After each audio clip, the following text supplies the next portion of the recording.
Hey, this is Pastor Craig, and I want to welcome you to this edition of Ask Pastor Craig. Thanks for joining me. My question this evening is this. I have a lot of disappointment and frustration in my life right now. I have several circumstances that did not turn out the way that I expected them to.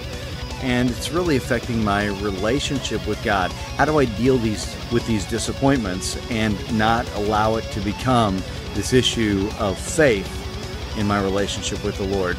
Thanks for your question, man. I appreciate it. You know, honestly, I can really understand and relate to this question because I, too, have circumstances that didn't really turn out the way that I expected them to.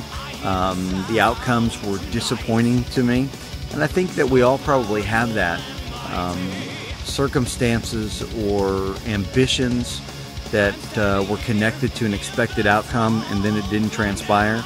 Or individuals that created a great deal of disappointment in our lives. We expected them to respond one way or to be loyal in one way, and then they ended up not being loyal, or they ended up responding in a negative way, and that creates disappointment. And so, you know, I understand where you're coming from. I can sympathize with it, and I think most people probably can.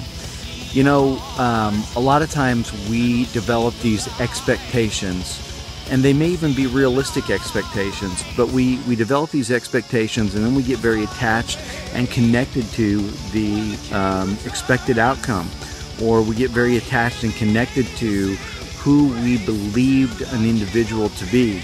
And then when those outcomes don't transpire, or those people don't end up being who we hoped that they would be, we get this disappointment, and then disappointment turns into bitterness, and then bitterness really breeds this really unfortunate relationship with ourselves and with God. And so let me encourage you in this way. Don't get so connected to outcomes, expected outcomes. Don't get connected to people being and doing what you expect them to be or what you expect them to do.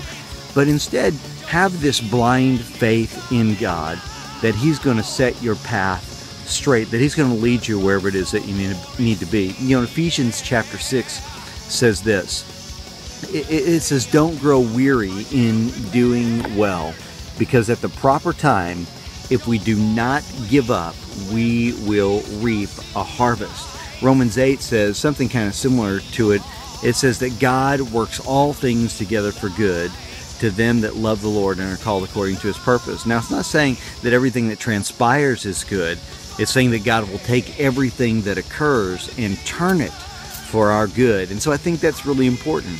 You know, whenever we have disappointments in life, you have to realize God can use this. Whenever we have unfortunate circumstances in our life, you have to come to that realization, you know what, God can use this. So don't be disappointed by unexpected outcomes. Don't be disappointed by people who let you down.